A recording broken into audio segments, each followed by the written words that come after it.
महाभारत का युद्ध होगा और बहुत ही लोगों का विनाश होगा। भगवान ने ये बात अक्रूर को बतलाई। यहीं पर दशम स्कंद का पूर्वार्ध पूर्ण हो जाता है और उत्तरार्ध शुरू होता है। उत्तरार्ध 50वें अध्याय से शुरू होता है दोस्तों, और 50वें अध्याय में कथा आती है जरासंध की। उसकी दो बेटियां अस्थि और प्राप्ति, ये दोनों कंस के मारे जाने के कारण विधवा हो गई हैं। कंस की पत्नियां थी और विधवा होकर के ये अपने पिता जरासंध के पास भागी आई। ये रोती रोती पिता से विनती कर रही हैं कि कृष्ण ने मेरे पति को मारा है। जरासंध ने प्रतिज्ञा किया, मैं संपूर्ण धरती को यादवों से विहीन कर डालूंगा, और उसने युद्ध करने के लिए सेना का गठन प्रारंभ किया। भक्तों, ये तो कथा है और सच्ची घटना है, हमारे भारत का इतिहास है। लेकिन दुर्भाग्य है कि आज हमारे भारत के इतिहास में इसको नहीं मानते। आज भारत के इतिहास को वहां तक माना जाता है जहां तक मैक्स मूलर ने लिख दिया हो, जहां तक फायजान ने लिख दिया हो, जहां तक मेगास्थनीज ने लिख दिया हो, जहां तक वेनसांग ने लिख दिया हो। विदेशी कोई यात्री आकर के भारत का इतिहास लिख गया, उसको हम इतिहास मानते हैं। लेकिन हमारे भारत के क्रांत दृष्टा ऋषि, सर्वद्रष्टा ऋषि व्यास जी लिखते हैं भारत का इतिहास, वाल्मीकि लिखते हैं भारत का इतिहास। तो व्यास और वाल्मीकि के लिखे हुए इतिहास को आज का वर्तमान सभ्यता का मनुष्य माइथोलॉजी, दंत कथा कर करके उसकी उपेक्षा कर देता है, उसको इतिहास नहीं मानता है, उसको प्रामाणिकता नहीं दी जाती है, जबकि सबसे अधिक प्रामाणिक वही है। ये हमारे भारत का इतिहास जो मैं आपको सुना रहा हूँ। लेकिन इसको सुनाया क्यों जा रहा है? क्योंकि ये भगवान कृष्ण से संबंधित है। किंतु इस कथा के द्वारा हमको आपको कुछ सूत्र मिलते हैं, कुछ शिक्षाएं मिलती हैं, ये भी समझना है। कंस कौन है? हमारे जीवन में मोह ही कंस है। मोह कंस है, और इस मोह की दो पत्नियां होती हैं, अस्थि और प्राप्ति। इतना मेरे पास धन है, इसका अहंकार अस्थि, और इतना हमको किसी भी जरिए से प्राप्त कर लेना है, ये प्राप्ति। ये दोनों कुवृत्तियां मोह कंस के पास रहती हैं, और जब मोह का नाश होता है तो ये दुखी होकर भागती है। फिर ये कहाँ जाती हैं जी? ये जाती है जरासंध के पास, और ये जरासंध की कथा आती है 50वें अध्याय में। जैसे सुखदेव जी संकेत करते हैं कि हे मनुष्यों, जब तुम 50वें में प्रवेश करते हो, 50वें में प्रवेश करते हो अर्थात आयु के 50वें वर्ष में प्रवेश करते हो, अर्ध शतक व्यतीत कर देते हो, तब तुम्हारे हृदय में अस्थि और प्राप्ति नामक दो वासनाएं आ सकती। इन दोनों वासनाओं से सावधान रहो। त्याग, संयम, तितिक्षा, तपस्या, संतोष के साथ भगवत आराधना करो, नहीं तो ये जरासंध हमको बना देंगे। जरासंध का क्या तात्पर्य? जरा माने बुढ़ापा, जब सफेद बाल सिर पर आ जाए, मूंछ दाढ़ी और सिर के बाल सफेद हो गए, जरासंध आ गया। और ये जरासंध आया तो अस्थि प्राप्ति को लेके आया, और ये अस्थि प्राप्ति दोनों ने जरासंध को आंदोलित कर दिया, उद्विग्न कर दिया, परेशान कर दिया। जरासंध ने प्रतिज्ञा किया, मैं यादवों का नाश करूंगा, मैं कृष्ण को मारूंगा। उसने बहुत बड़ी सेना सजाई, और सेना लेकर के जब मथुरा में आता है तो भगवान कहते हैं, ताऊ जी, आज तक तो हम लोग एक कोई राक्षस आया घूसा से मार के खत्म किया, लेकिन अब एक नहीं, अब तो सेना आ रही, अब क्या किया जाए? उसी समय भगवान ये वार्ता कर रहे थे, तब तक अंतरिक्ष से 2 दिव्य विमान उतरे, जिनको देखने के लिए मथुरावासी दौड़े, ये क्या है। और उनमें बैठे हुए 2 देवताओं ने कहा, प्रभु ये आपके विमान हैं और इनमें आपके आयुध शंख चक्र गदा पद्म एक में रखे हैं और दूसरे में हल मूसल रखे हैं। महाराज आप ये अपनी वस्तुएं स्वीकार करिए। श्री भगवान ने कहा, दाऊ दादा आपको इसमें से क्या पसंद है। दाऊ जी ने कहा, कन्वा तू छोटा बच्चा है ना, ये तेरे लिए खेलने की चीज ठीक है, शंख चक्र गदा पद्म छोटी छोटी चीजें, और मैं बलवान हूँ तुझसे बहुत बड़ा हूँ, तो मैं ये बड़ा बड़ा हल और मूसल लेता हूँ, तू ये छोटी छोटी 4 चीजें ले। भगवान की उसी समय 4 भुजाएं हो गई, वो चारों चीजें ले ली। और फिर इसके बाद भगवान ने पूछा, दाऊ दादा ये लंबा सा हल और मूसल क्या करोगे। दाऊ जी ने कहा, कन्वा ये बदमाश जो दुश्मन आ रहे हैं ना, दुष्ट राक्षस, ये नहीं भागेंगे कहीं तो मैं हल से फंसा के खींच लूंगा, हल से फंसा के खींचूंगा एक हाथ से और दूसरे हाथ से मूसल से कुटाई करूंगा। हल और मूसल ये दोनों काम के लिए, एक से खींचना दूसरे से कूटना, इसलिए ये दोनों हथियार मेरे। दाऊ जी ने उनको संभाल लिया और जरासंध की सेना आई, युद्ध प्रारंभ हो गया, सारे सैनिक मारे गए। और जो दाऊ जी ने हल से फंसाया जरासंध को, दौड़ करके कृष्ण आए, बोले दाऊ दादा रुको रुको रुको, क्यों इस पापी को मारने को रोकता क्यों मुझे, इसको छोड़ दो मत मारो, ये जिंदा रहेगा तो ये अहंकारी है, ये जितने राक्षस दुनिया में हैं, पापी हैं, दुरात्मा सबको लेके फिर आए, तो हमारा काम आधा यही कर देगा, हमें खोजना नहीं पड़ेगा, खोजने का और ले आने का काम ये करता रहेगा, इसलिए इसको छोड़ दो। दाऊ जी ने छोड़ दिया कृष्ण की इच्छा समझकर। जरासंध गया दोबारा, फिर से पता नहीं किस किस देश से उन सबको इकट्ठा करके असुरों को लेकर आया और फिर भगवान ने युद्ध किया और जरासंध को दाऊ जी ने फिर हल में फंसाया, तुरंत भगवान ने हाथ पकड़ लिया, नहीं इसको छोड़ दो। दाऊ जी ने कहा, कृष्ण तू हर बार रोक देता है। भगवान ने कहा, दाऊ जी ये हमारा ही तो काम कर रहा है, ये जिंदा रहेगा तो फिर ले आएगा। भक्तों इस तरह से 17 बार ले आया वो सेना, 1-2 बार नहीं 17 बार, और हर बार भगवान ने जरासंध को छुड़ा दिया, मारने नहीं दिया। फिर वह 18वीं बार सेना लाने के लिए चिंतित बैठा है, अब क्या करूं, विजय भी नहीं मिल रही। तब तक उसके पास श्री नारद जी पहुंचे। श्रीमन नारायण नारायण नारायण, श्रीमन नारायण नारायण नारायण, श्रीमन नारायण नारायण नारायण,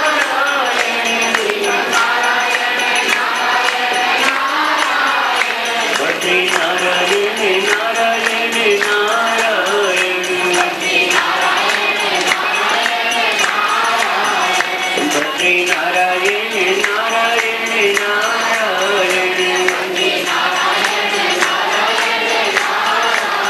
वृंदावन बिहारी लाल की। नारद जी से पूछा, महाराज विजय नहीं मिलती है, हर बार हार के आता हूँ, आप ये बता दीजिए कृपा करके कि इस बार कितनी सेना ले जाऊं कि विजय मिले। नारद जी ने सोचा, अच्छा पूछा है प्रश्न मुझसे। नारद जी ने कहा, जहां तक जो भी तेरे साथी हो, इस बार किसी को छोड़ना नहीं, सबको ले लेना। और एक बात ये भी ख्याल रखना कि तेरी सेना के जो रिटायर्ड हो गए सैनिक, घर चले गए, उनको भी बुला लेना। इस बार किसी को छोड़ना नहीं, सबको लेके चलो। जरासंध बड़ा प्रसन्न हुआ। फिर जब चलने की तैयारी हुई तो ब्राह्मणों को पकड़ा, तपस्वी ब्राह्मणों को कहा, विप्रो आशीर्वाद दो विजय के लिए। विप्रों ने कहा हम ऐसे कैसे आशीर्वाद दे दें, हम नहीं दे सकते आशीर्वाद। उसने पहले तो कुछ दिन सेवा की, कहा अच्छा अभी सेवा आपकी करते हैं, तब भी नहीं आशीर्वाद देने को तैयार, तो उनको जेल में ठूस दिया, जेल में ठूस दिया सबको, और बोला कि आशीर्वाद दे दो कि हमारी विजय होगी। कई डरपोक ब्राह्मणों ने कह दिया ठीक है विजय होगी तुम्हारी, और वो खुश होकर चल दिया। अब 18वीं बार वो आ रहा है।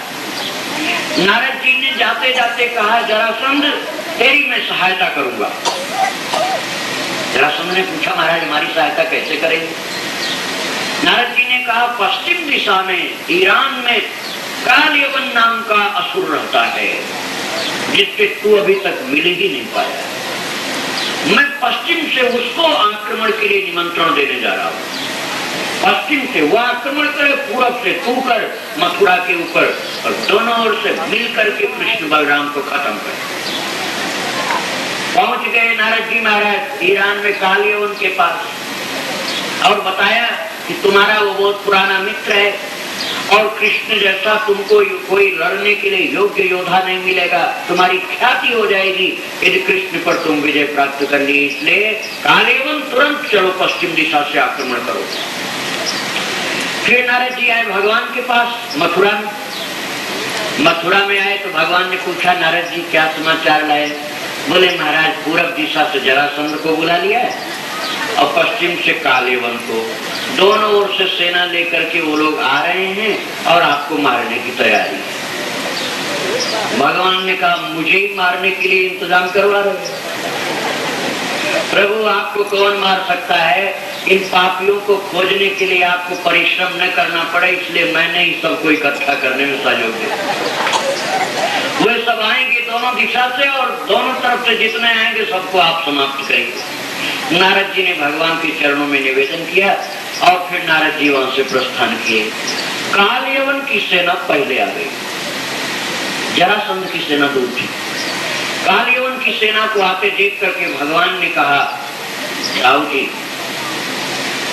इस कालयवन से युद्ध मैं करूंगा, आप नहीं करेंगे। आप इसके सामने आना ही नहीं, कहीं चुपचाप जाके भजन करो। दाऊ जी ने कहा ठीक जैसी तेरी इच्छा। फिर योग माया को बुलाया। योग माया, आज जब शाम को सब लोग सोएंगे मथुरावासी लोग, उस समय कुबेर और विश्वकर्मा के द्वारा मैंने पश्चिम दिशा में, भारत के पश्चिम दिशा में समुद्र में एक टापू बनवा दिया है समुद्र के द्वारा, वहां से जल हट गया है। वहां एक सुंदर नगरी कुबेर और विश्वकर्मा ने बनाई है। उस नगरी में हे योग माया, मथुरा वासियों को सोते सोते पहुंचा देना। योग माया ने कहा प्रभु जैसी आपकी आज्ञा। अब मथुरा वासी तो रात में सोए अपने घर में, और जगते हैं तो बड़े भारी भारी मकान, सोने के मकान थे। पूरा पूरा भवन सब सोने का, सबका मकान सोने का, ऐसा नहीं कि किसी एक का रहा हो। पूरी नगरी के जितने लोगों का मकान, सबका मकान सोने का, सबका घर सोने का। और ऐसी सुंदर डिजाइन कि द्वार खोलते हैं तो द्वार ही नहीं मिलता, निकले कहां से? जगह जगह द्वार के चित्र दीवालों में बने हैं, और जब जाते हैं तो दीवाल है, द्वार नहीं। द्वार खोलते हैं दीवाल को छू छू करके, तो सब पूछते हैं द्वार कहाँ है, द्वार कहाँ है इसका? इसलिए उसका नाम ही रख दिया गया द्वारका।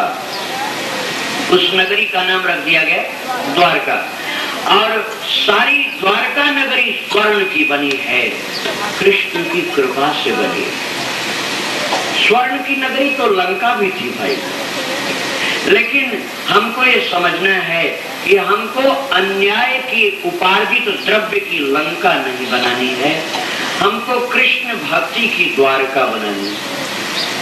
स्वर्ण का भवन बनाने में कोई रोक नहीं, लेकिन स्वर्ण का भवन अन्याय की लंका नहीं हो, शास्त्र के अनुसार रोक नहीं है। गवर्नमेंट रोके वो अलग बात है, लेकिन स्वर्ण का यदि भवन हो तो वो अन्यायोपार्जित लंका न हो, वो कृष्ण प्रीति युक्त द्वारका बने तो बना सकते हैं। भक्तों वहां सब मथुरावासी द्वारकावासी हो गए। इधर भगवान काल यवन से युद्ध किए। काल यवन ने ठाकुर जी को खदेड़ा। भगवान भगे, ऐसे भगे जैसे कमजोर पड़ रहे, और जब कमजोर पड़ते दिखलाई पड़े तो काल यवन और जोरों से खदेड़ा। और कुछ दूर भागने के बाद फिर रुके, फिर हिम्मत जुटाई, फिर जब युद्ध करने लगा तो फिर भागे, फिर थोड़ी देर में फिर रुके, फिर भागे। अब आप लोग समझ लीजिए, मथुरा से दक्षिण दिशा में भाग रहे हैं भगवान। मथुरा से दक्षिण आगरा पहुंचे, कितनी दूर, और आगरा से और दक्षिण धौलपुर पहुंचे। धौलपुर के पास एक पहाड़ की गुफा में दौड़ करके कृष्ण घुस गए।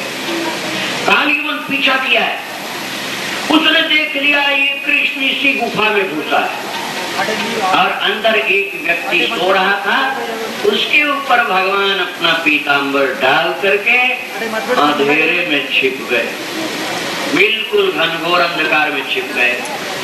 काल यवन आया तो काल यवन ने समझा ये पीतांबर ओढ़े हुए जो व्यक्ति लेटा यही तो कृष्ण है। चालाक, मुझे धोखा देना चाहता है तो कहाँ छिप कर जाएगा, यही तो लेटा है सामने। और कस के मारी एक लात उसने, और जो व्यक्ति सो रहा था वो जग गया।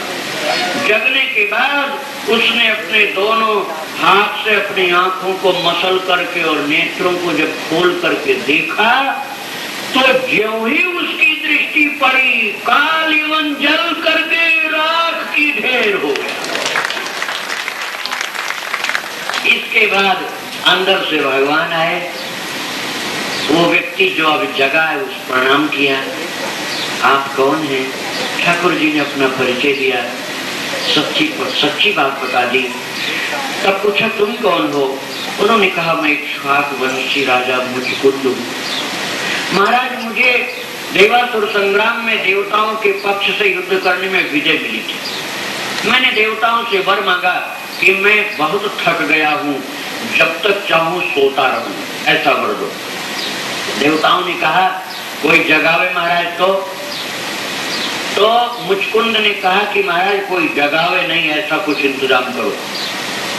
तो देवताओं ने वरदान दे दिया, जो जगावेगा वो तुम्हारी निगाह पड़ते जल कर राख हो जाएगा। मुचकुंद आराम से सोते रहे। सतयुग, त्रेता, द्वापर बीतने वाला, जंगल, झाड़ी, पेड़ तमाम उपज आए थे। उन जंगलों के बीच में कहाँ उठे किसी को पता ही नहीं, लेकिन ठाकुर जी को तो सब पता है। और काल यवन की मृत्यु किसी के हाथ से, अस्त्र से होनी नहीं थी, किसी के हथियार से नहीं होनी थी, इसलिए भगवान उसको लेकर के वहीं पहुंच गए। बस निगाह के ही प्रहार से उसकी मृत्यु हुई है। ठाकुर जी ने कहा मुचकुंद जाओ, उत्तराखंड में तुम तप करो, तप करके एक बार तुमको कलयुग में और जन्म लेना पड़ेगा। तुम्हारा नाम होगा नरसी मेहता, और उस समय तुम भक्ति रस का आस्वादन करोगे। हे मुचकुंद, नरसी के रूप में जन्म लेकर के तुम मेरी सच्ची प्रीति का धन प्राप्त कर लोगे, और फिर तुमको मोक्ष मिल जाएगा। मुचकुंद जी महाराज बद्रीनाथ में तप करके कलयुग में नरसी मेहता बन करके जन्म लिए, और अब भगवत धाम में विराजमान है। ठाकुर जी वहां से धौलपुर से वापस फिर मथुरा आए। मथुरा में आए तो उधर से जरासंध की सेना आ रही। भगवान ने दाऊ जी को बुलाया, बोले दाऊ जी आ जाओ। दाऊ जी आ गए। दाऊ जी ने कहा कन्वा इस बार जरासंध को मार दूं? नहीं नहीं दाऊ जी, जरासंध को मत मारो। क्यों नहीं मारो? इस बार ब्राह्मणों के आशीर्वाद लेकर आया हूँ, विजय का आशीर्वाद। तो कन्वा उसको विजय वाला कैसे मिल सकती है हमारे रहते हुए? भगवान ने कहा विजय मिल भले न सकती हो, लेकिन भक्तों की, तपस्वियों की, ब्राह्मणों की, महात्माओं की बात की थोड़ी रक्षा करो। तो हम कैसे रक्षा करें? भगवान ने कहा दाऊ दादा, इस बार कायर का नाटक करना, डरपोक का। दाऊ जी ने कहा कैसे करना पड़ेगा? कृष्ण ने कहा बस जैसे डरा आदमी भागता है, ऐसे ही घबरा करके और हम दोनों को भागना। ताऊ ने कहा कैसी बात करता है कनुआ, हम ऐसे कायर तो है नहीं कि डर के भागो। भगवान ने कहा मेरी बात मानो, ऐसा ही करना पड़े। तब दोनों भाई कृष्ण बलराम युद्ध में सामने खड़े तो जरूर हुए, लेकिन जरासंध ने जब ललकारा है कस के तो दोनों भागे, रण का मैदान छोड़ के भागे। और भक्तों ने प्रेम से कह दिया रण छोड़ भगवान, प्रेम से बोले रण छोड़ भगवान की। ये हमारे ठाकुर जी की उदारता है। अब जो हमारे वैदिक सनातन धर्म के प्रति प्रेमी नहीं होंगे, मैं उनका कोई अपवाद नहीं कर रहा हूँ, उनकी निंदा नहीं कर रहा हूँ, लेकिन मैं समझा रहा हूँ कि वे इस लीला का रस नहीं समझ सकते। वे कहेंगे अजी ऐसे कौन भगवान जो डरपोक होकर भागते। नहीं, ऐसी बात नहीं। आप यूं समझो, राष्ट्रपति अपने राष्ट्रपति भवन में बैठे रहे, रोजाना बैठे रहते, साधारण बात। लेकिन यदि वे आकर के तुम्हारे विजयनगर की गंदी गली में झाड़ू लगाने लग जाएं, तो सारे पत्रकार आकर फोटो लेंगे, कोई बाकी नहीं रहेगी। सारे पत्रकार आकर के फोटो लेंगे कि राष्ट्रपति अपनी कुर्सी से उतर करके छोटे से गांव में आए और गांव की गली में झाड़ू लगाए। अर्थात बड़प्पन से उतर करके जब अपने निम्न स्तर पर आकर के सेवा करने लगे, तब सबके पूज्य बन गए। ऐसे ही भगवान वैकुंठ में गोलोक में रहें तो उनकी कोई विशेष महत्ता नहीं है। और जब वो आकर के भक्तों के लिए डरपोक बनते हैं, कभी माखन चोर बनते हैं, कभी गोपियों के लिए नृत्य करते हैं, अपने उच्च स्तर से उतर करके निम्न स्तर पर आकर के हमारे आपके बीच में पहुंच जाते हैं, तो हम आप उनकी पूजा करते हैं। ये ठाकुर जी की उदारता है, यह भगवान की कृपालुता है कि वो सामर्थ्य होने पर भी रण छोड़ बनते हैं। अथवा यूं समझिए कि जब तक शक्ति है युद्ध करने की, तब तक संघर्ष करते रहो, लेकिन जब समझ जाओ कि अब मेरे बस बूते का नहीं है संघर्ष करना, तो विजयनगर छोड़ करके रण छोड़ बनकर वृंदावन पहुंच जाओ।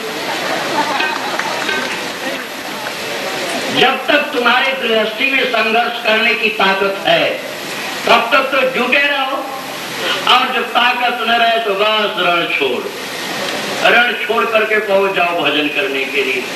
ये इसके उपदेश की बात मैंने आपको समझाई। और ठाकुर जी लीला करते हुए प्रवर्षण पर्वत पर पहुंचे। प्रवर्षण पर्वत पर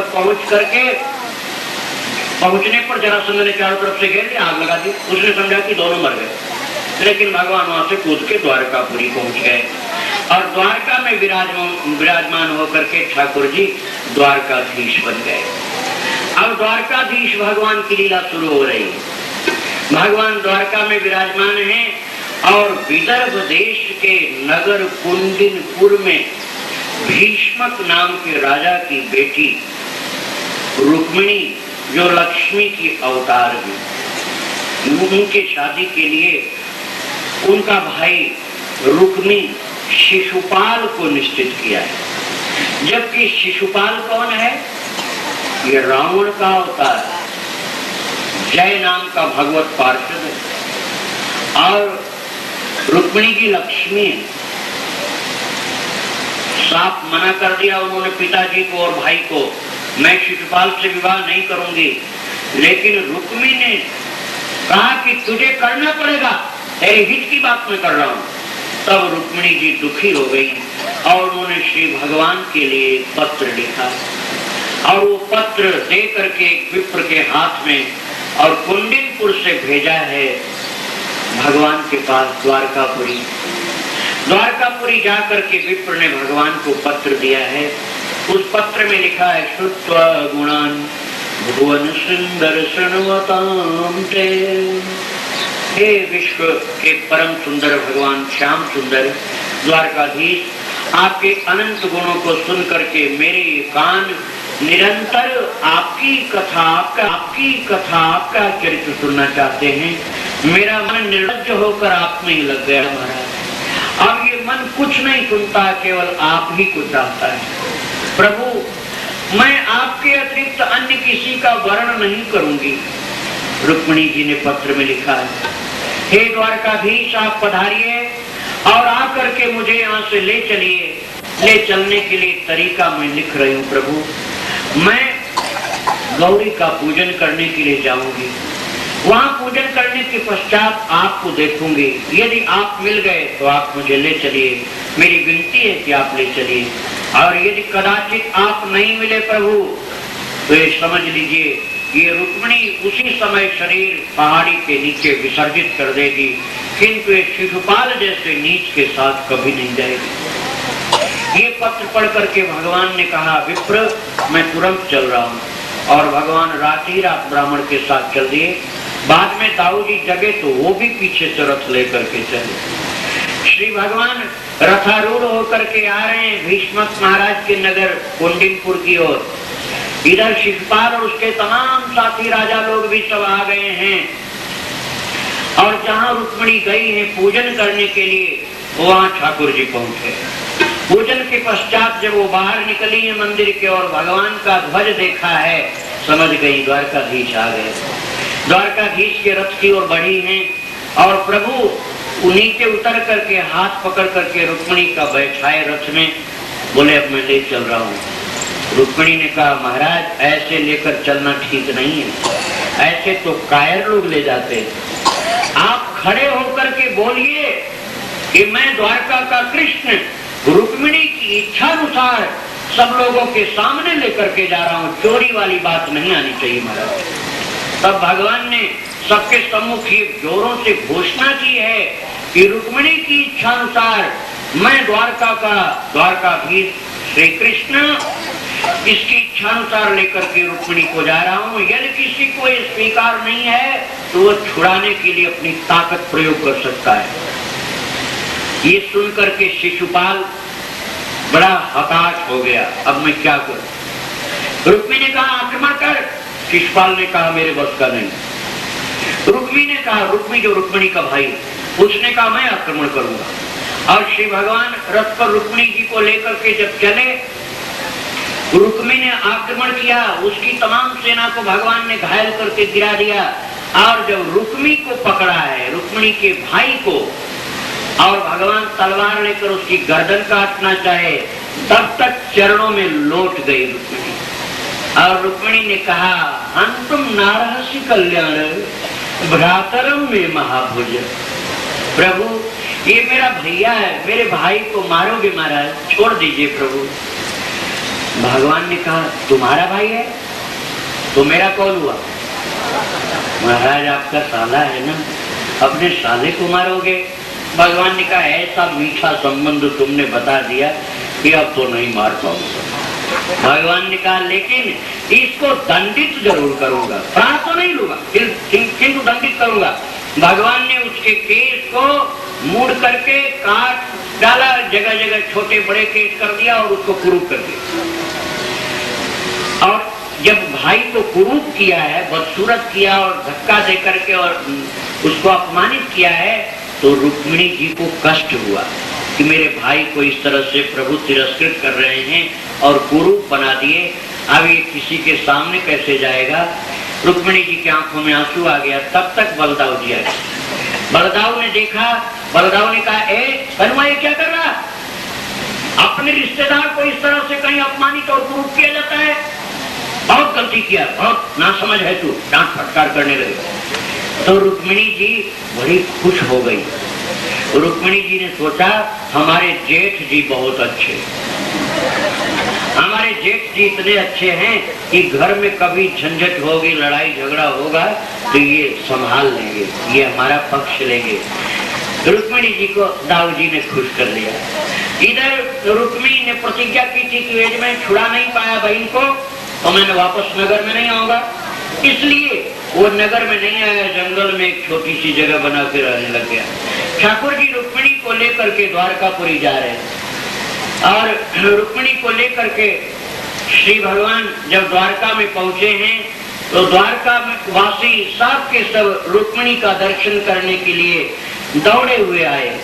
रुक्मिणी और भगवान द्वारकाधीश दोनों की जोड़ी देख करके सुर मुनियों ने भी प्रणाम किया है, द्वारका वासियों ने भी प्रणाम किया है, ब्रह्मा आदि को, देवताओं को, सबको भगवान ने बुलाया है और सबने आकर के भगवान द्वारकाधीश और रुक्मिणी का पूजन किया है। बड़े प्रेम के साथ फिर विधिवत विवाह का सारा संस्कार संपन्न हुआ है। रुक्मिणी और द्वारकाधीश सिंहासन पर विराजमान हैं और भक्त लोग, देवता लोग, संत लोग, मुनि लोग, सब लोग माता रुक्मिणी और भगवान द्वारकाधीश के गुण गा रहे हैं। क्या हुआ? भजन क्रमांक है 481।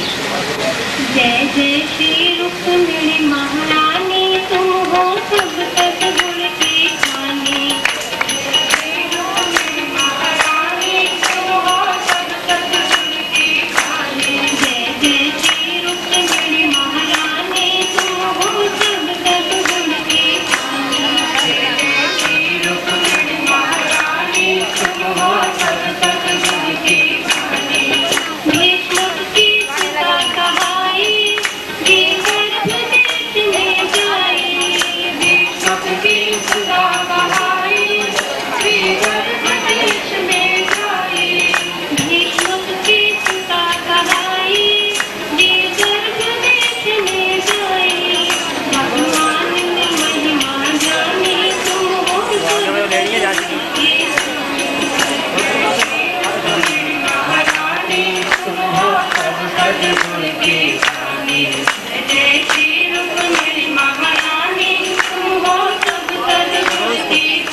माधव को तुम अति प्यारे, कंची कांची हितकारी। माधव को तुम अति प्यारे, कंची कांची हितकारी। माधव को तुम अति प्यारे, कंची कांची हितकारी।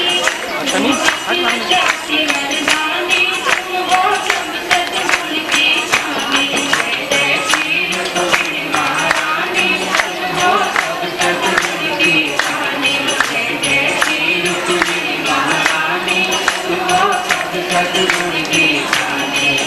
रतिये करके प्रभु आए, तुमको लेकर के आए। रतिये करके प्रभु आए, तुमको लेकर के आए। रतिये करके प्रभु आए, तुमको लेकर के आए। मन ने तुमको माने, तुम हो सब सद्गुण के स्वामी। जय श्री रुक्मिणी महारानी तुम हो सब सद्गुण के स्वामी।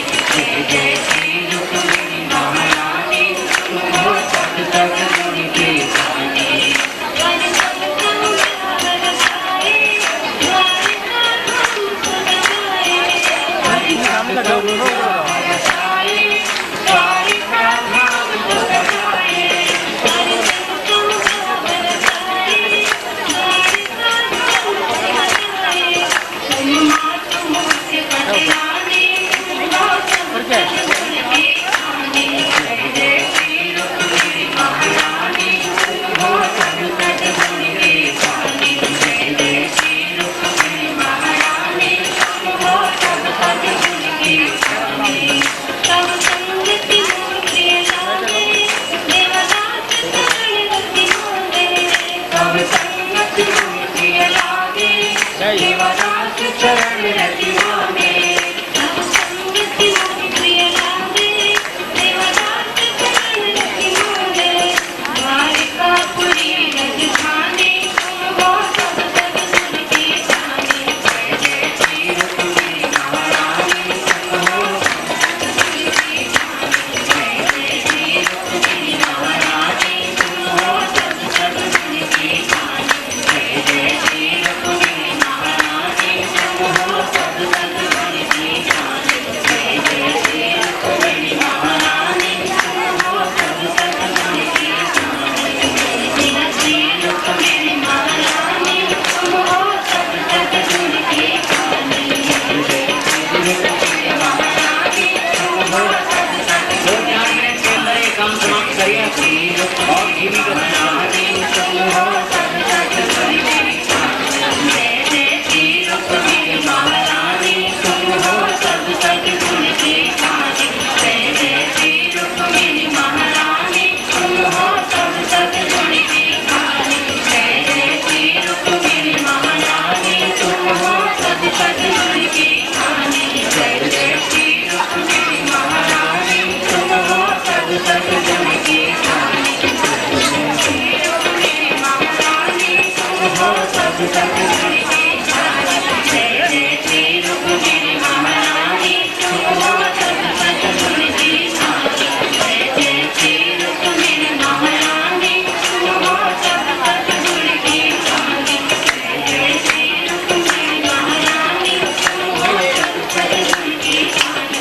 जय श्री रुक्मिणी महारानी तुम हो सब सद्गुण के स्वामी। जय श्री रुक्मिणी महारानी तुम हो सब सद्गुण के स्वामी। जय श्री रुक्मिणी महारानी तुम हो सब सद्गुण के स्वामी।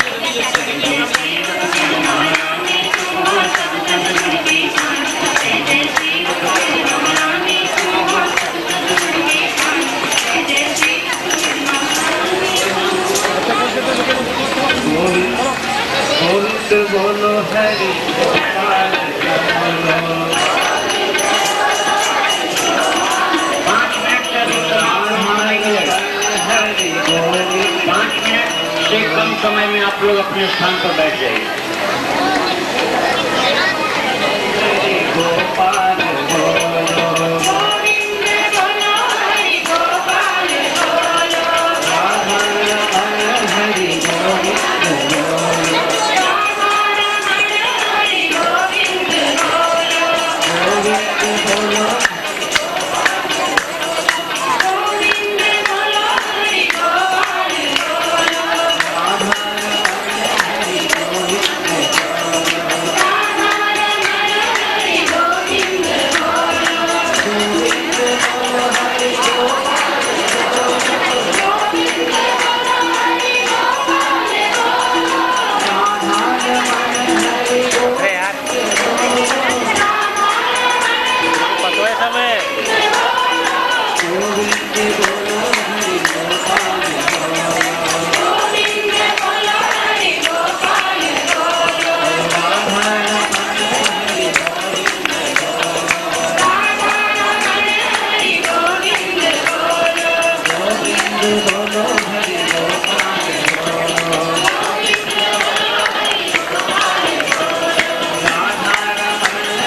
कृपा करके अपनी अपनी जगह बैठ जाइए, इससे कथा में बाधा नहीं पड़े। बिल्कुल अब चुपचाप बैठ जाइए। अब किसको जो कुछ करना था कर चुके, अब किसी को नहीं आना यहाँ। श्री राधे राधे राधे गोविंद गोविंद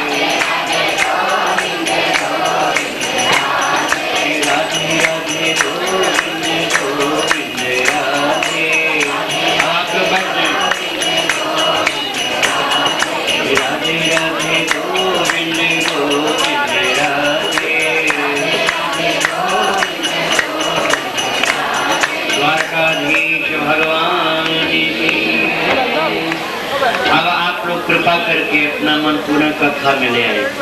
जहाँ हम कथा में आपको लेकर चल रहे थे वहीं पहुँच जाइए। भगवान श्री द्वारकाधीश और रुक्मिणी माता का विधिवत विवाह संपन्न हुआ। सारी द्वारकापुरी ने खुशियां मनाई हैं, सारी द्वारकापुरी सजाई गई है। देवी देवता लोग भी दर्शन करने के लिए आए हैं।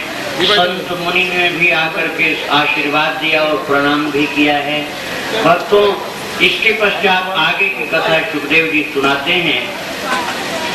शंबरासुर नाम का एक असुर था और उस असुर ने एक बार नारद जी से पूछा कि क्या महाराज कोई ऐसा व्यक्ति है दुनिया में जो मुझ जैसे बलवान को भी समाप्त कर सकता है? तो नारद जी ने कहा, शंबरासुर, तुझे मारने वाला पैदा होने वाला है। नारद से पूछा उसने, शंबरासुर ने, कि महाराज वो कौन है? तो बतलाया कि द्वारकाधीश की पत्नी रुक्मिणी के कोख से एक बच्चे का जन्म होने वाला है। अभी अभी शादी हुई, बच्चे के जन्म भी होने जा रहे, बच्चे का जन्म होने वाला है और वो जो बच्चा पैदा होगा उसी के हाथ से तेरी मृत्यु होगी। शंबरासुर ने कहा, मैं बच्चे के जन्म होते ही उसको समाप्त करूंगा। वो द्वारकापुरी पहुंच गया और जो ही बच्चे का जन्म हुआ और लेकर के गया आकाश। नारद जी ने कहा, पगले, इसको हाथ से क्यों मारता है? ऐसे ही पटक के समुद्र में मर जाएगा। और समुद्र में पटक दिया। समुद्र में एक मछली निकल गई। वो मछली पकड़ी गई, शंबरासुर के यहाँ पहुंची, उसका पेट फाड़ा गया तो जिंदा बच्चा निकला। उस बालक का नाम प्रद्युम्न था। प्रद्युम्न को वहाँ की रसोईया मायावती ने पालन पोषण किया, सारी माया सिखलाई। लेकिन जब वो गोदी में लेती है तो उसे लगता है कि ये मेरे पति है, तो लजाती है कि मैं इतनी अधिक उम्र की और नन्हा सा शिशु मैं उसको पति मानूं तो ठीक नहीं है। ये मेरा मन ऐसा क्यों सोचता है? तो नारद जी ने आकर के बतलाया कि तेरा ये विचार गलत नहीं है। पूर्व जन्म में तू कामदेव की पत्नी रति थी और उस समय भगवान शंकर ने कामदेव को अपने तृतीय नेत्र के द्वारा भस्म कर दिया था। तब तूने भगवान शिव से विनती की थी कि मुझे मेरे पति फिर मिल जाएं। तब उस समय भगवान शंकर ने कहा था कि जब यदुवंश कृष्ण अवतारा, होई हरण महामहिभारा, कृष्ण तनय होई पति तोरा, वचन अन्यथा होई न मोरा। कामदेव स्वयं भगवान के कृष्ण के पुत्र बन करके आएंगे और वो यही हैं, कामदेव ही प्रद्युम्न बन करके आए हैं। देवी ये तुम्हारे पति हैं। सारी माया को सिखला करके शंबरासुर का नाश कराओ। शंबरासुर का उद्धार हुआ। प्रद्युम्न जी दुल्हन लेकर के द्वारकापुरी में आ गए और प्रद्युम्न के बेटे हुए अनिरुद्ध। अनिरुद्ध का विवाह बाणासुर की पुत्री उषा के साथ हुआ। बाणासुर भगवान शंकर जी का भक्त था, शिव जी ने सहयोग भी दिया उसको, लेकिन उसको एक बार श्राप दे चुके थे कि तेरी 1000 भुजाओं का जो अभिमान है उसको एक मेरे समान बलवान योद्धा आएगा वो समाप्त करेगा। भगवान कृष्ण के द्वारा उसकी 9 से 98 भुजाएं काट दी गई, बाणासुर की 2 भुजा रह गई और तब उसने भगवान के चरणों में मस्तक रखकर क्षमा मांगा। उसकी पुत्री कुशा के साथ अनिरुद्ध का विवाह हुआ, पुनः रोचना के साथ हुआ रुक्मी की पौत्री के साथ, और दाऊ जी के हाथों रुक्मी मारा गया, जिसको पहले भगवान कृष्ण मार रहे थे तो दाऊ जी ने बचा लिया और दाऊ जी के हाथों उसका उद्धार हुआ है। फिर इसके बाद कथा सुनाते हैं, आसीत सत्राजित सूर्य भक्तस्य परम सखा प्रीतस्तस्मै मणिं प्रागात् सूर्यस्तुष्ट स्यमंतकम्। सूर्य भगवान का एक भक्त, उसका नाम सत्राजित, उसने सूर्य देव की आराधना करके स्यमंतक नाम की एक मणि प्राप्त किया। उस मणि से प्रातः काल पूजा करने पर 30 मन से अधिक स्वर्ण निकलता था। इतना अधिक कीमती वो मणि थी, सूर्य जैसी उसमें रोशनी थी। उस मणि को सत्राजित पहने जा रहा था तो भगवान के मित्रों ने कहा कि महाराज ये मणि तो राजकोष में रहने लायक है। भगवान ने कहा देखो भाई, जिसने तपस्या की मणि उसकी है, मैं कैसे लूं? बाद में देखो माताओं, ख्याल से कथा श्रवण करो, नहीं तो क्या सुनोगे जब बातचीत करते रहोगे। श्री राधे राधे। तो उस समय सत्राजित घर जा करके अपने भाई प्रसेनजित को मणि दिया और प्रसेनजित मणि पहन करके कहीं गए और लौट के नहीं आए, अर्थात मर गए। तो सत्राजित ने भगवान की निंदा फैला दी और कह दिया कि द्वारकाधीश ने मेरे भाई को मार करके मणि ले लिया। भक्तों, ये भगवान के माथे पर ऐसा जबरदस्त कलंक लगा है कि ये निंदा फैलती फैलती सबके घर में पहुंची और द्वारकापुरी की माताएं कहने लग गईं अपने बच्चों से, बच्चों आभूषण पहन के बाहर नहीं निकलना, द्वारका के राजा की बुद्धि खराब हो गई, छीन लेगा। भगवान के लिए ऐसा कलंक लोगों ने लगाया। तब ठाकुर जी ने सोचा कि अब इस कलंक का मार्जन करना है। खोजने के लिए चले, प्रसेनजित मरा हुआ मिला। प्रसेनजित जब मरा मिला है तो उसको किसने मारा ये खोजने लगे। एक सिंह ने मारा, सिंह भी मरा मिला तो सिंह को किसने मारा। सिंह को मारने वाले को खोजने के लिए भगवान एक गुफा में गए। घनघोर अंधकार, गुफा में बढ़ते चले जा रहे हैं। बहुत अंदर जाने के बाद रोशनी दिखलाई पड़ी। रोशनी जो तीव्र रोशनी आ रही थी, वहां पहुंचे तो स्यमंतक मणि रखी थी। स्यमंतक मणि के पास एक बहुत सुंदरी कन्या थी। वो कन्या अपरिचित व्यक्ति को देख करके चिल्ला पड़ी और तब तक उस कन्या का रक्षक एक रीछ आ गया, भालू। उस रीछ को देख करके द्वारकाधीश भागे नहीं, उन्होंने रीछ की चुनौती स्वीकार किया। रीछ का भगवान के साथ युद्ध शुरू हो गया। 26 दिन तक रात दिन घूसा, मुक्केबाजी और कुश्ती चलती है। दोनों में से एक नहीं थक रहे। लेकिन 26 दिन के युद्ध के बाद वो रीछ समझ गया कि ये आदमी मुझे मार डालेगा। तब वो चरणों में गिर गया और बोला, आप चाहे जो हो महाराज, लेकिन आपका बल मेरे राम जी के समान। तो भगवान ने कहा, आपके राम जी के समान मेरा बल है? हाँ। आप कौन हो? महाराज, मैं राम का भक्त हूँ, मेरा नाम जामोंत है, कृपा करके अपना परिचय दीजिए। और जब जामोंत ने कहा अपना परिचय दीजिए, तब तक द्वारकाधीश खड़े खड़े रूपांतरित होकर धनुष बाणधारी राम के रूप में सम्मुख खड़े हो।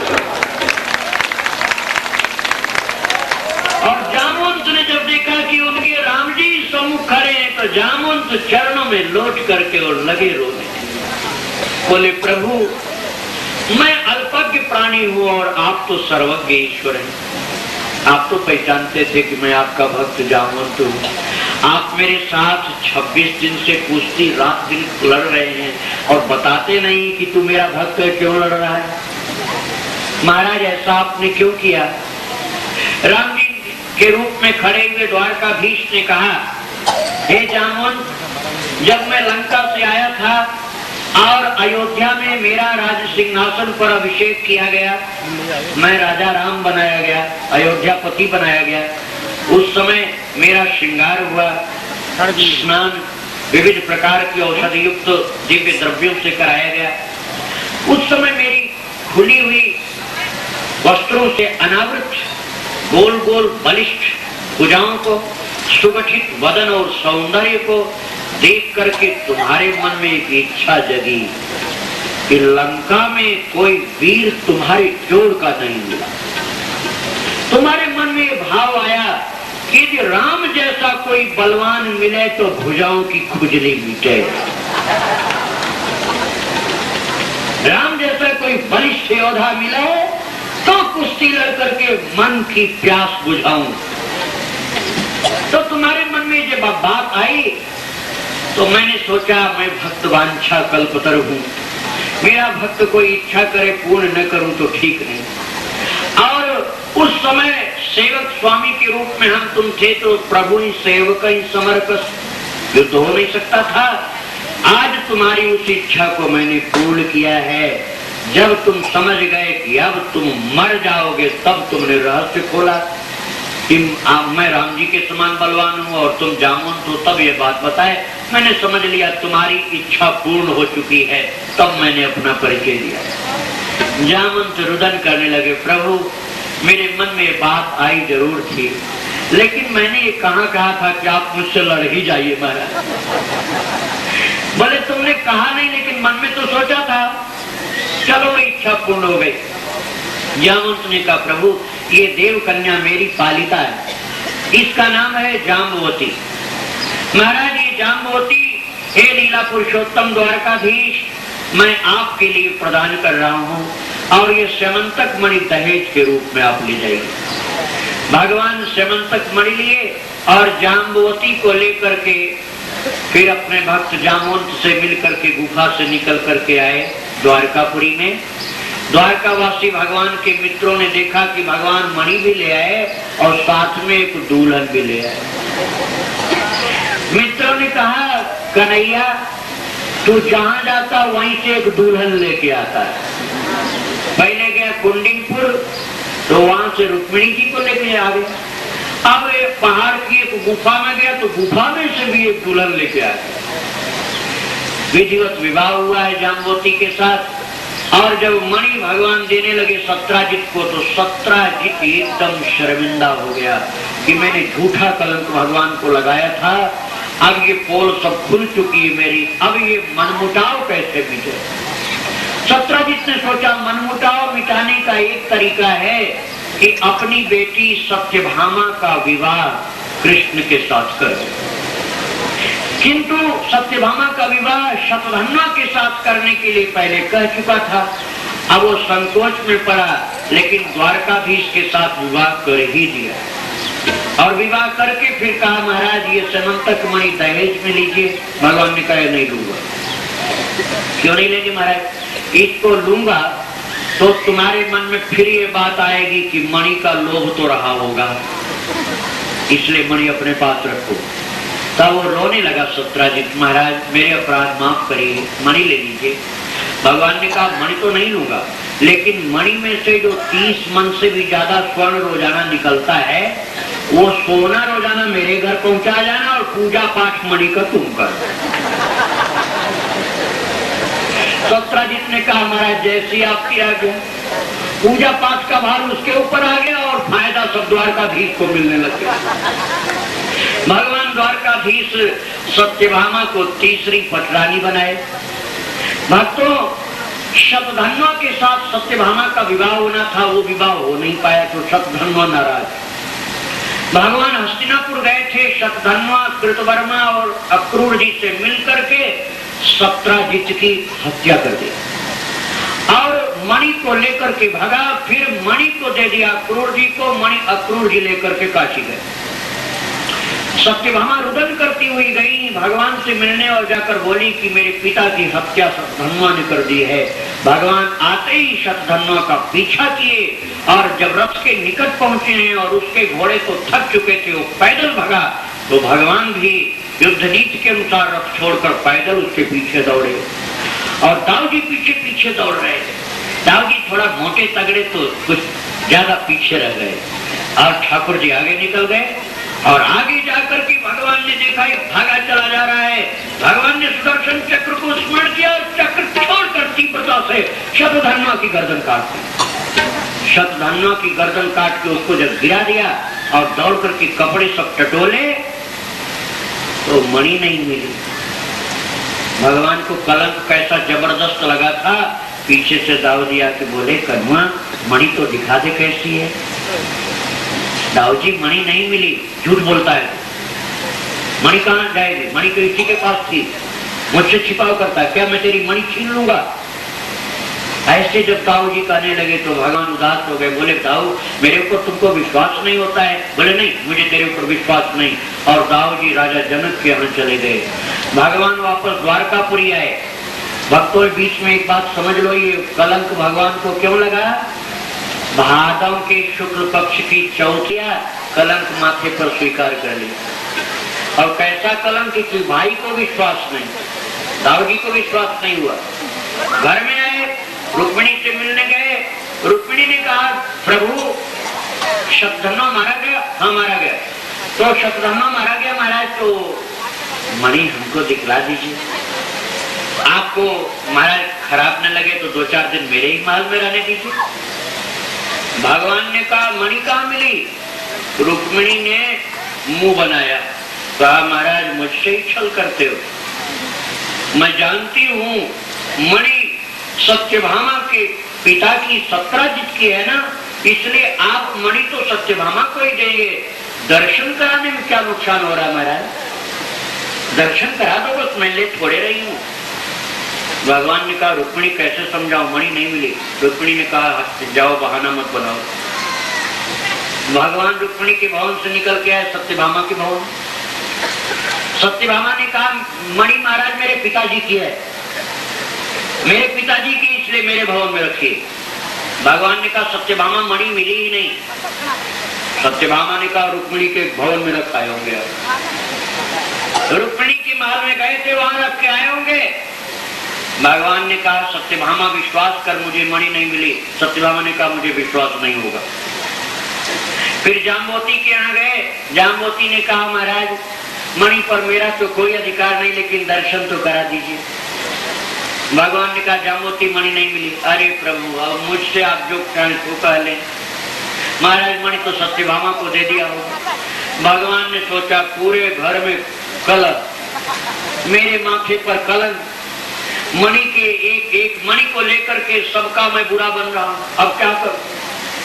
श्री भगवान ने अक्रूर जी को काशी से बुलवाया। बोले, चाचा रोजाना नए नए यज्ञ करते हो तुम, लाखों ब्राह्मणों को बड़े बड़े बर्तन सोने के भेंट करते हो। बड़े बड़े राजा भी महाराज इतना बड़ा यज्ञ और इतना दान नहीं कर सकते हैं। चाचा छिपाव नहीं करना, मणि तुम्हारे ही पास है। अक्रूर बताना नहीं चाहते थे, लेकिन भगवान ने समझ लिया कि है इन्हीं के पास। अक्रूर चुप रह गए। बोले, श्याम सुंदर मणि आप मुझसे लेना चाहते हैं? बोले, नहीं मणि नहीं लूंगा आपसे, लेकिन आप सबको दिखा दीजिए कि मणि आपके पास है, जिससे मेरे माथे का कलंक तो हट जाए। तब अक्रूर जी ने मणि दिखलाई है और भगवान के मस्तक का कलंक दूर हुआ। सुखदेव जी कहते हैं, जिसको किसी प्रकार का कलंक लगा हो या भादों के शुक्ल पक्ष की चतुर्थी का चंद्र दर्शन कर लिया हो, वो इस कथा को पढ़ ले या सुन ले या ध्यान ही कर ले तो कलंक का मार्जन हो जाता है। इस कथा के माध्यम से भगवान के और विवाह की भी कथाएं आ गई, जाम्बोती का और सत्यभामा का। इस तरह से रुक्मिणी जी, सत्यभामा जी और जाम्बोती जी, इनका विवाह भगवान के साथ हो गया। तीनों पटरानियां हुई। फिर इसके बाद भगवान की विवाहों की कथा सुनाते हुए सुखदेव जी कहते हैं, परीक्षित एक दिन अर्जुन ने देखा जमुना के बीच में एक देवी खड़ी हुई तप कर रही। पूछा आप क्या चाहती हैं? उन्होंने कहा मैं सूर्य पुत्री हूँ, मेरा नाम कालिंदी। मैं भगवान द्वारकाधीश के चरण का आश्रय चाहती हूँ, तपस्या करके उन्हीं को पति रूप में प्राप्त करना चाहती हूँ। तब अर्जुन ने जाकर भगवान को बताया और कालिंदी भी पटरानी बनी, ये चतुर्थ पटरानी हुई। और फिर इसके बाद बतलाते हैं नग्नजिन नाम कौशल्य आसीत राजाति धार्मिक तस्य सत्या भवत कन्या देवी नाग्नजिति नृप। हे नृप परीक्षित, अयोध्या के राजा नग्नजित की बेटी नाग्नजिति जिसका नाम सत्या भी था, उसके विवाह के लिए महाराजा नग्नजित ने प्रतिज्ञा की थी कि उनके बड़े खूंखार 7 बैलों को जो एक साथ नियंत्रित कर ले उसके साथ कन्या का विवाह होगा। सभी लोग परास्त हो जाते थे बैलों के पुरुषार्थ के सम्मुख। भगवान को देखकर बैल सीधे हो गए, सबको पकड़ लिया भगवान ने। सत्या का विवाह भगवान के साथ हुआ। इस तरह से ये भी पटरानी हुई। अब कितनी हो गई? रुक्मिणी जी, सत्यभामा जी, जामवती, कालिंदी और सत्या, 5 हो गए। फिर इसके बाद मित्रविंदा, भद्रा और लक्ष्मण, ये 3 और पटरानियां हुई। 8 पटरानियां हो गई। परीक्षित जी ने पूछा गुरुदेव आप तो विवाह पर विवाह सुनाए चले जा रहे हो महाराज, भगवान के क्या कितने विवाह हुए पहले तो यही बता दो महाराज। बोले परीक्षित घबराओ मत, ज्यादा नहीं हुए। अरे महाराज संख्या तो बोलो। बोले 16,108। महाराज अभी कह ज्यादा भी नहीं हुए। महाराज मेरा तो जीवन ही समाप्त हो रहा है, एक दिन जीवन रह गया, कल तो महाराज मेरी मृत्यु होनी है और आप विवाह पर विवाह सुनाए जा रहे हैं। 16,108 विवाह सुनने की अब आयु कहाँ मेरे पास रह गई, इतना तो जीना ही नहीं मुझको। बोले बेटा परीक्षित चिंता मत कर, ये 8 विवाह जो मैंने सुनाए एक एक करके यहाँ वहाँ के, ये सब फुटकर विवाह थे। अब थोक भाव का विवाह सुन। एक अच्छे वो कैसा गुरुदेव? बोले 16,100 रानियों का विवाह एक साथ हुआ भगवान। गुरुदेव एक साथ कैसे हो गया? बोले भौमासुर नाम का राजा 16,100 राजकन्याओं का हरण करके लाया था और उसने सोचा था जब 20,000 राजकन्याएं हो जाएंगी तो सबसे शादी करूंगा। 16,100 राजकन्याएं सबकी सब भगवान के पास पत्र भेजी हैं। हे द्वारकाधीश, हे शरणागत वत्सल, हे अनाथ बंधु, हे आरती हरण प्रभु, हम सब दुखियों का दुख दूर करिए और भौमासुर के कारागार से हमको मुक्त करिए। ये जब भगवान के पास पत्र आया तो भगवान ने सत्यभामा से पूछा, देवी सत्यभामा घूमने चलने की इच्छा है कहीं? सत्यभामा ने कहा महाराज आज पश्चिम में कहां से सूर्योदय हुआ, और रोजाना तो रुक्मिणी को ही लेकर जाते थे, मुझको कैसे याद किया है? भगवान ने कहा आज तुम्हारी याद आ गई, चलो तुम तो बिना बात के लड़ती झगड़ती रहती हो कि मैं तुमको याद नहीं करता हूँ, मेरे लिए तो जैसे रुक्मिणी वैसे तुम। सत्यभामा को लेकर भगवान जा रहे हैं भौमासुर के यहाँ। क्यों? उसने एक रहस्य। भौमासुर भूमि माता का पुत्र, धरती का पुत्र, इसलिए भौमासुर नाम। जब इसका जन्म हुआ था तो भूमि ने ब्रह्मा से वर मांगा कि अमर हो जाए बेटा। ब्रह्मा ने कहा यह नहीं हो सकता और कुछ कठिन शर्त रख लो इसकी मृत्यु के लिए। तो भूमि ने कहा कि ब्रह्मा जी मेरा बेटा तब मारा जाए जब मैं कहूं कि मार दो। ब्रह्मा जी ने एवं मस्तु कह दी। अब भूमि ने सोचा कि मैं तो कभी कहने वाले नहीं हूं कि मेरे बेटे को मार दो, इसलिए अमर है। लेकिन जब भगवान का अवतार हुआ है, सभी देवी देवता अवतार लिए हैं, तो ये भूमि ने भी अवतार लिया और भूमि का अवतार सत्यभामा नाम से हुआ। रुक्मिणी जी लक्ष्मी के अवतार हैं और सत्यभामा जी भूमि का अवतार, भूदेवी का। ये भूदेवी की अवतार जो सत्यभामा जी हैं, इन्हीं को लेकर के भगवान जा रहे हैं, क्योंकि इन्हीं का पूर्व जन्म का बेटा है वो। और ये सत्यभामा जी ड्राइविंग में बहुत एक्सपर्ट है। पता नहीं कितनी ट्रेनिंग इन्होंने ली है, ड्राइविंग में बहुत एक्सपर्ट। कैसी भी गाड़ी मोटर कोई हो चलाने में बहुत तेज, चाहे छोटा रथ दो घोड़े का रथ हो, चाहे 8 घोड़े का रथ हो, चाहे 16 घोड़े का रथ हो, चाहे सड़क पर चलना हो, चाहे युद्ध में चलना हो, सत्यभामा जी रथ को चलाने में बड़ी कुशल। भगवान ने कहा युद्ध में सत्यभामा रथ को तुम्ही को चलाना।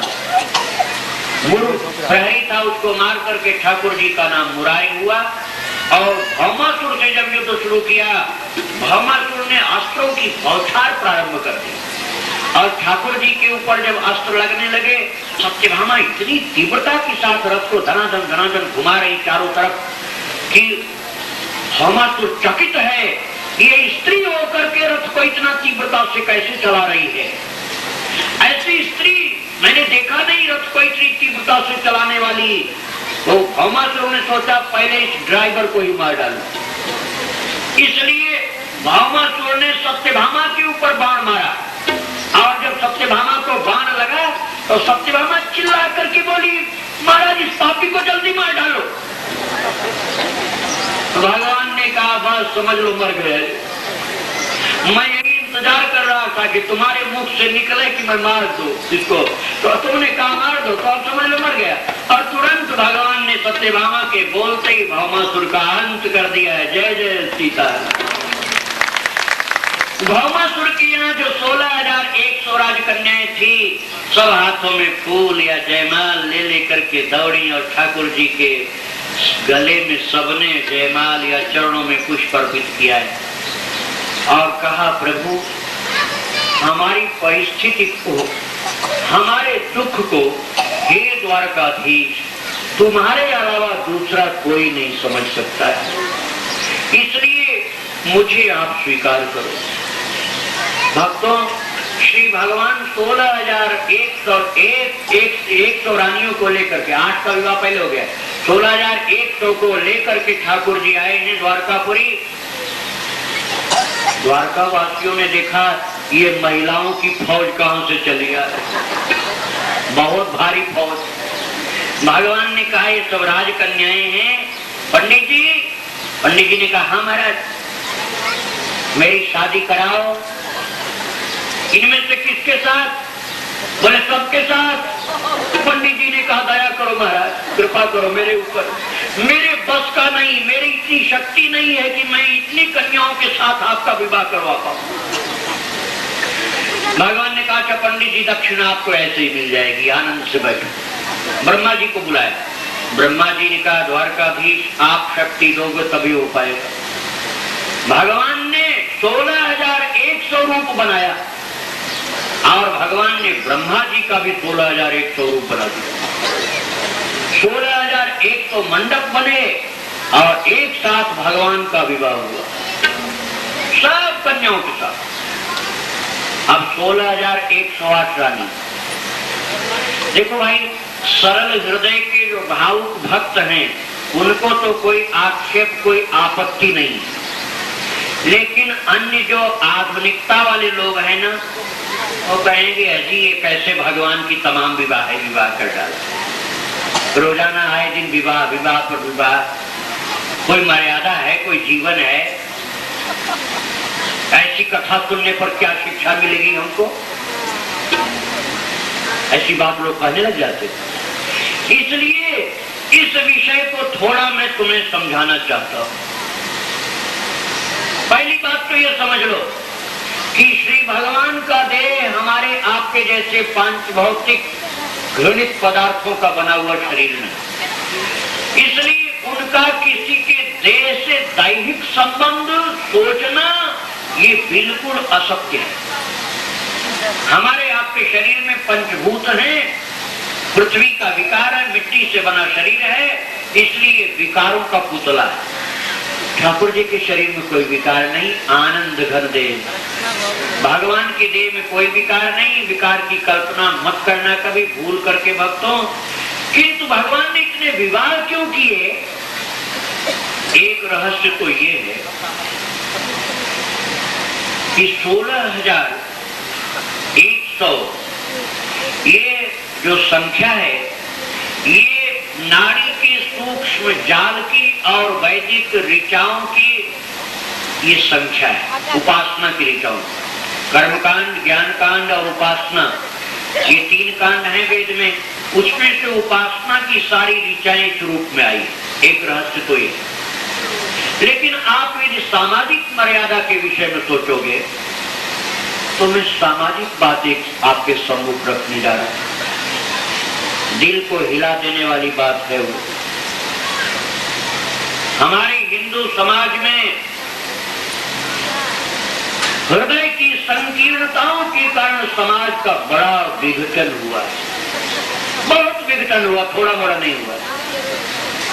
बांग्लादेश में एक गांव में ऐसा भयंकर कोई प्राकृतिक प्रकोप हुआ था, 70-80 वर्ष पहले की बात है, कि वहां के मुसलमान कुछ मर गए, कुछ भाग गए। एक मुसलमान का बच्चा रह गया था जिसको हिंदुओं ने पालन पोषण किया, और जब वो बड़ा हो गया तो कहीं किसी रिश्तेदारी का मुसलमान उसको खोजते हुए गांव में आया, और गांव में आकर के पूछा कि वो मुसलमान का बच्चा था, वो कहाँ है। हिंदुओं ने बड़े प्रेम से बता दिया कि वो इनके घर में रह रहा। तो मुसलमान बोला कि वो हिंदुओं के बीच में रहता था। किसके घर में? अरे किसी के भी घर भोजन कर लेता था। किसके साथ? सब बच्चे भोजन करा देते थे उसको साथ में। तो वो दुष्ट व्यक्ति जो मुसलमान था, उसने अपने मुल्ला को मस्जिद से बुलवाया बहुत दूर से, और उसने हिंदुओं को बुला करके कहा कि तुम लोगों की थाली में तुम्हारे साथ इस मुसलमान के बच्चे ने भोजन किया है, इसलिए तुम सब अब हिंदू नहीं रहे, सब मुसलमान हो गए। और न मानो तो अपने पंडित जी से पूछो। और पंडित जी भी ऐसे काट के उल्लू आए कि उन्होंने कह दिया कि हाँ, मुल्ला जी की बात सत्य है, क्योंकि हिंदू धर्म से तुम सब च्युत हो गए हो, इसलिए तुम सब मुसलमान के साथ भोजन करने से मुसलमान हो गए हो। पूरा गांव हिंदुओं का मुसलमान इस मूर्खता और वैचारिक संकीर्णता के कारण हो गया। कहना ये चाहिए था पंडित जी को कि ये मुसलमान का बेटा हिंदुओं के साथ पूरे जीवन भोजन किया, इसलिए हिंदू हो गया है। लेकिन ये बात न कर करके कह दिया कि सब मुसलमान हो गए। हमारे यहाँ सामाजिक संकीर्णता कभी कभी हमारे अपने लोगों को बड़े संकट में डालती है। इस विषय को थोड़ा और समझिए। जिस समय भारत का बंटवारा हुआ, हिंदुस्तान पाकिस्तान बना, तो यहाँ के जो मुसलमान थे वो पाकिस्तान गए, और पाकिस्तान के हिंदू हिंदुस्तान में आए। उस भाग दौड़ में बहुत सी बहू बेटियां छूट गई। मुसलमानों की यहाँ छूट गई, हिंदुओं की वहां छूट गई। 1-2 साल के बाद नेताओं में ये संधि हुई कि जिसकी बहू बेटी जहां है वो पुनः अपने परिवार में जा सकती है, इसलिए सीमा पर वे आ जाएं और उनको उनके परिवार के लोग जाकर के ले आवें। जो हिंदू की कन्या या बहू रह गई है पाकिस्तान में, वो सीमा पर आ जाए, हिंदू उनको ले आवे, और मुसलमान की बहू या कन्या यहाँ रह गई है तो वो सीमा पर पहुंच जाए, मुसलमान पाकिस्तान से आकर उनको ले जाए पाकिस्तान में। ये नेताओं में संधि हो गई। लेकिन हुआ क्या कि जब ये बहू बेटियां सब सीमा पर आई भक्तों, मुझे एक भुक्त भोगी ने बताया है बात, दिल्ली के एक व्यक्ति ने बताया, जिसके आंखों के सामने की यह घटना है, पंजाबी है। उसने बताया कि मेरे सामने ये घटना घटी थी। उसने बताया कि मुसलमान लोग आकर के पाकिस्तान से आकर के हिंदुस्तान में रहने वाली बहू बेटियां जो मुसलमानों की थी सीमा पर पहुंची थी, उनको ले गए। और हमारे हिंदुस्तानी जो हिंदू हैं, ये जब सर्वोच्च धर्म है, सच्चा धर्म है हमारा, लेकिन दकियानूसी की सूक्ष्मताएं, अत्यंत वैचारिक संकीर्णता की भ्रांतियां और ये दोष जो समाज को निगल जा रहा है इस समय और हिंदू संगठन को कमजोर कर रहा है, इसने क्या वहां पर कार्य किया है? हिंदुओं ने कह दिया, पूछ लिया, बेटियों बहुओं तुम लोग पाकिस्तान में थी तो अब तक कैसे रही 2 साल? तो उन्होंने कहा, पिताश्री मैं कहाँ रहती, मुसलमान के घर में थी।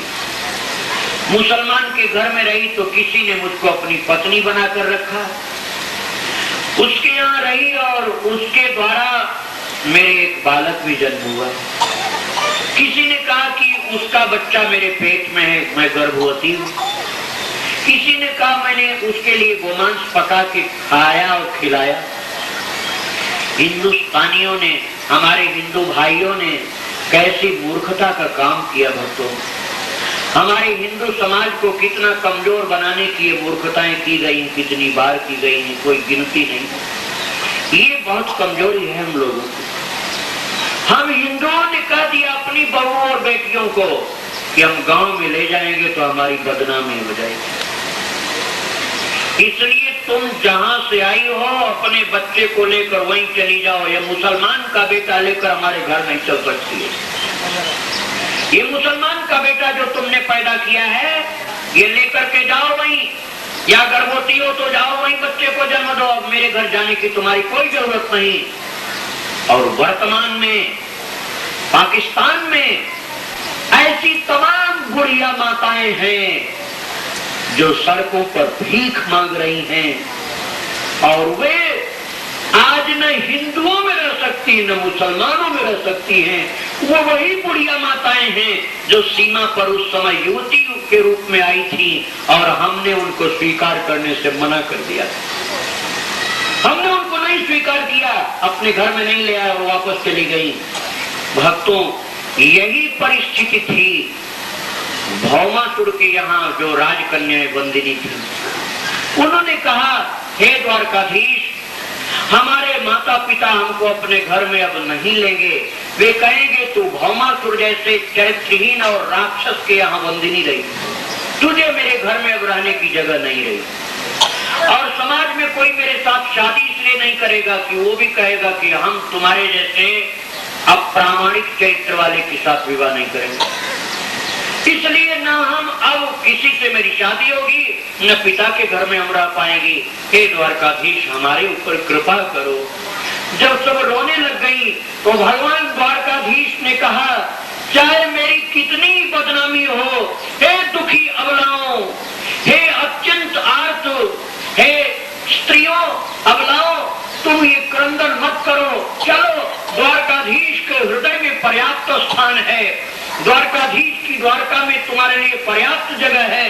तुम सब मेरे साथ चलो और रानी की तरह से चल करके आनंद से रहो। ये ठाकुर जी की उदारता है, ये ठाकुर जी के चरित्र में कोई कमी नहीं है। भगवान के इस उदारतापूर्ण चरित्र को श्रवण करने पर थोड़ी शिक्षा लो। शिक्षा ये लेनी है कि दहेज की लालच में नहीं जाना। बेटी चाहे गरीब की हो, बेटी चाहे परेशान व्यक्ति की हो, बेटी चाहे किसी प्रकार से किसी झूठे कलंक की शिकार हुई हो, झूठी बदनामी हो गई हो, तो उस झूठी बदनामी के कारण तुम उपेक्षा करोगे तो सारे समाज की उपेक्षा हो जाएगी। हृदय को थोड़ा उदार बनाओ, भगवान द्वारकाधीश के भक्त हो। इसलिए हिंदू समाज को संगठित बनाए रखने के लिए इस कथा का ये स्वरूप अपने हृदय में रखो तो हमारे हिंदू धर्म का और समाज का कल्याण होगा। इस कथा का यही मैंने रहस्य आपको समझाया है। ये बहुत उपादेय चरित्र है। राधे राधे गोविंद।